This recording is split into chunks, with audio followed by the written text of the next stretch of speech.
بسم اللہ الرحمن الرحیم۔ آج کی جو ویڈیو ہے اس کا موضوع ہے کہ آزمایا جاتا ہے۔ سوال ہے کون کون آزمایا جاتا ہے؟ پہلے اس کا جو پوائنٹ ہے وہ ہے کہ بہادر مقابلے کے وقت۔ دوسرا پوائنٹ ہے مستقل مزاج مصیبت کے وقت۔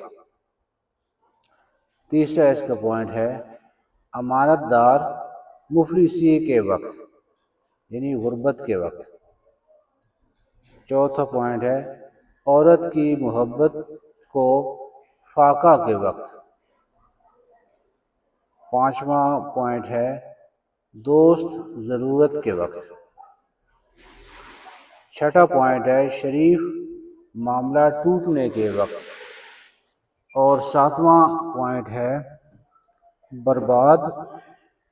بردبار تحمل مزاج علم والا غصہ کے وقت۔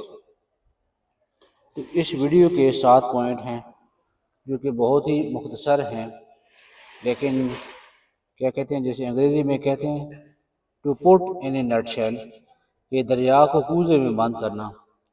بہت بڑی بڑی باتوں کو چھوٹے چھوٹے الفاظ کے اندر سمو دیے گیا ہے، جیسے کمپیکٹ ڈسک ہے، کمپریس کر دیتے ہیں۔ اس طرح ہے کہ بہادر مقابلے کے وقت، یعنی کہ کسی کی بہادری کا اسی وقت پتہ چلتا ہے جب وہ مقابلہ کرتا ہے۔ اور دوسرا ہے کہ مستقل مزاج مصیبت کے وقت، یعنی کہ جو اس کو کہتے ہیں کہ وہ بندہ سٹریس اور سٹرین، یعنی کہ مصیبت میں پریشر میں ایک جیسا اس کا مزاج ہوتا ہے۔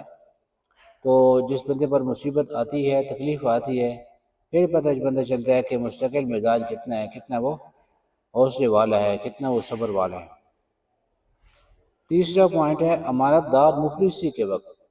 کسی کے پاس امانتیں رکھتے تھے، اب بھی لوگ کچھ رکھتے ہیں۔ ایسا نہیں ہے کہ کسی نے کسی کے پاس امانت رکھی ہے اور اس کو پیسوں کو استعمال کر لے، نہیں، وہ امانت ہے۔ تو اسی امانت کے اندر خیانت جو ہے نا، یہ منع کیا گیا ہے۔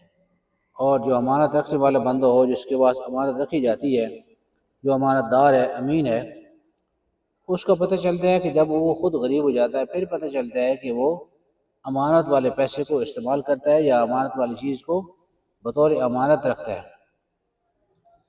اگلا پوائنٹ ہے جو عورت کی محبت کو فاقہ کے وقت۔ یہ جو بھوک ہے نا، یہ انسان کو بڑا مجبور کرتی ہے، تو اس لیے اعتدال ہے، کھانے میں اعتدال ہے، میان روی ہے۔ نبی پاک صلی اللہ علیہ وآلہ وسلم نے روزے بھی رکھے ہیں اور روزے نہیں بھی رکھے، کیونکہ آپ نے ہر وقت روزہ نہیں رکھا، کھایا بھی آپ نے۔ تو اسی طرح فاقہ جو ہے نا، وہ پتہ چلتا ہے عورت کی کتنی محبت ہے جب بھوک ہوتی ہے۔ اور اس کا پانچواں جو پوائنٹ ہے کہ دوست ضرورت کے وقت، یہ دوست کی دوستی کا اس وقت پتہ چلتا ہے کہ آپ کو کس چیز کی ضرورت ہے، اور آپ کا جو دوست ہے وہ ضرورت کو پورا کر سکتا ہے، اس کے اندر ایبلٹی ہے، اس کے اندر قابلیت ہے، صلاحیت موجود ہے کہ وہ آپ کی ضرورت پوری کرے۔ تو اس وقت پتہ چلے گا کہ وہ ضرورت کا کتنا خیال رکھتا ہے۔ اور چھٹا پوائنٹ ہے کہ شریف معاملہ ٹوٹنے کے وقت، کوئی بات چیت ہو گئی تھی، کوئی طے پا گیا تھا کہ ایسے بزنس کرنا ہے، ایسے کام کرنا ہے، کسی بھی چیز کا کوئی طے ہو جاتا ہے، بات فائنل ہو جاتی ہے، پھر وہ بات ٹوٹ جاتی ہے، کسی وجہ سے وہ بات پوری نہیں ہوتی، پھر پتہ چلتا ہے کہ شریف آدمی اس کے اندر لڑائی کرتا ہے، جھگڑا کرتا ہے، کیا کچھ کرتا ہے، یہ اس وقت پتہ چلتا ہے کہ اتنا شریف ہے۔ آخری پوائنٹ ہے بردبار غصہ کے وقت۔ غصہ آنا فطری عمل ہے، انسان کو صحت آدمی کو غصہ آتا ہے، لیکن غصہ آ گیا پھر پتہ چلتا ہے کہ بردبار جو ہے آدمی تحمل والا، حوصلے والا، صبر والا، کتنی اس کے اندر جو ہے نا یہ اس کے اندر صبر ہے، عملی طور پر کتنا صبر کرتا ہے جب اس کو غصہ آیا ہوتا ہے۔ یہ چند ایک پوائنٹ ہیں، یا وہاں اس سے ہمارے کردار کے اندر بہتری آتی ہے۔ میں سب سے آپ لوگوں سے کمزور ہوں، اللہ سے دعا ہے، اپنی کوشش ہے کہ اللہ پاک ہمارا کردار ٹھیک کرے، اور اپنے کردار کو ٹھیک کرے۔ کردار ٹھیک کریں گے تو اسی کے اندر دنیا اور آخرت کی کامیابی ہے، اسی کے اندر خوشی ہیں۔ کردار بندے کا ٹھیک نہیں ہے تو بڑی پریشانی ہے، دنیا کے اندر بھی پریشانی ہے اور آخرت کے اندر بھی پریشانی ہے۔ تو اسی آئی مل کر ہم اپنے سب اس بات کا تہیہ کرتے ہیں کہ جو ہمارے کردار کے اندر کیسے بہتری آ سکتی ہے. آپ سارے لوگ ماشاءاللہ ویور با کردار ہو، اچھے کردار کے مالک ہو، لیکن بہتری کی گنجائش ہر جگہ پر ہوتی ہے. اللہ پاک ہم سب کو عمل کرنے کی توفیق عطا فرمائے. بہت شکریہ، جزاکم اللہ خیر. Thank you very much.